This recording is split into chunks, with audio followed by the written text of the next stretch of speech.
савол: дарҳои биҳишт кушода ва дарҳои дӯзах бастаанд. оё ин маънои онро дорад ки агар дар ин моҳи муборак бимирем, ба биҳишт меравем?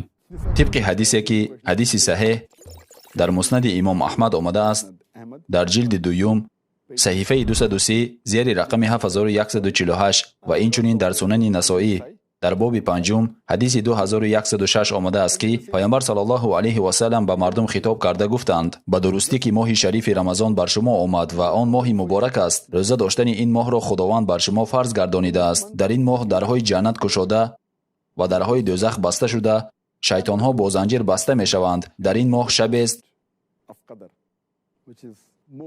که از 1000 شب بهتر است و شخصی که از خیر آن محروم می‌شود، از برکت این ماه به تحقیق محروم شده است. و اینجا باز جواب منطقی که اگر درهای بهشت گشوده و درهای دوزخ بسته باشند، پس هر کسی را که در این ماه مرگ دریابد به بهشت می رود، زیرا درهای بهشت باز است و درهای دوزخ باشد بسته است. آیا این معنای آن را دارد که اگر غیر مسلمان هم در این ماه بمیرد به بهشت می رود؟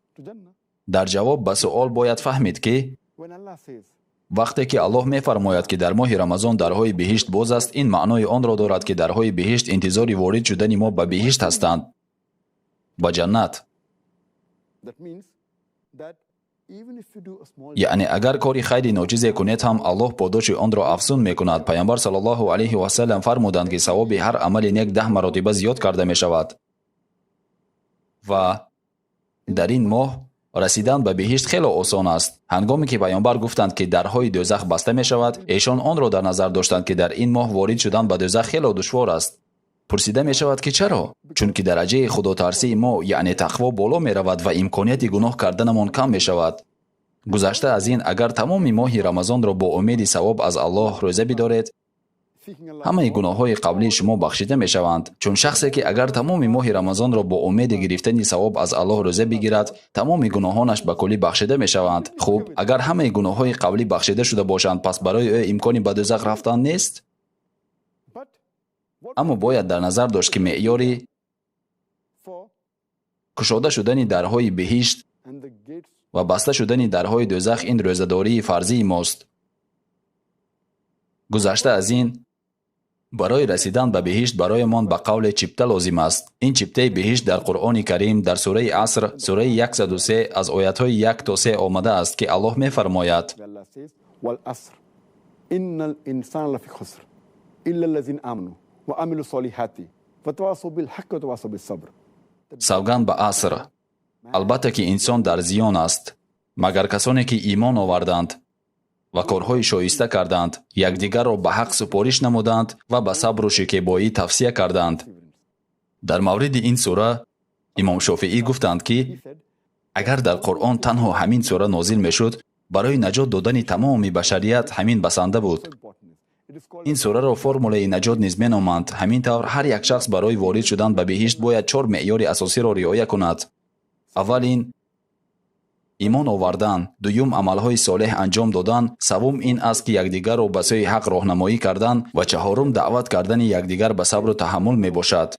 از این رو ما باید درک کنیم که اگر درهای جنت گشوده باشند، این معنای آن را ندارد که ما می توانیم به آنها وارد شویم. ما باید چپته همان را پیشنهاد کنیم و چپته ما ایمان است، عملهای صالح است. چپته این یکدیگر را به حق دستور دادن و دعوت کردن یکدیگر به صبر و تحمل است و دریافت این چپته در ماه رمضان خیلی آسان است، چون که در ماه رمضان ایمانمان زیاده می شوند. علاوه بر این ثواب عملهای صالح چند برابر افزون می شوند. از این رو که آسان است، مردم را به سوی حق دعوت میکنید، درجه صبر شما باشد می افزاید. از این رو این حدیث فهمش آن را به ما میدهد که باید حتما به معیارهای نامبر شده جوابگوی باشیم و بعد ان شاء الله وارد بهشت میشویم و از دوزخ دوری میجویم. از این رو این معنای آن را ندارد که همه آدمانی که در ماه رمضان میمیرند به بهشت میروند. البته شک نیست که کافرانی که ایمان ندارند وارد بهشت نخواهند شد. برای وارد شدن به بهشت شما باید چپته با خود داشته باشید و این چپته است که این را به ما سوره عصر میگوید. گذشته از این به حدیث اعتبار دهید، چون در آن آمده است که تنها اگر ما در ماه رمضان روزه بگیریم، یعنی تمام احکام و طلبات را رعایت کنیم و از حرام پرهیز کنیم، پس تنها همان وقت درهای بهشت گشوده می شوند و درهای دوزخ باشد بسته. of hell will be closed. ҳамчунин дар ин ҳадис омада аст ки дар ин моҳ шабе ҳаст A night ки беҳтар аз 1000 моҳ аст. to more than 1,000 months. ин ба он далолат мекунад ки агар дар ин шаб барои Аллоҳ субҳанаҳу ва таъала ибодат ва дуо кунед, пас ин ба беш аз 1000 моҳ баробар мешавад ки ба 80 сол ва ё зиёдтар аз ин баробар аст. About more than 80 years.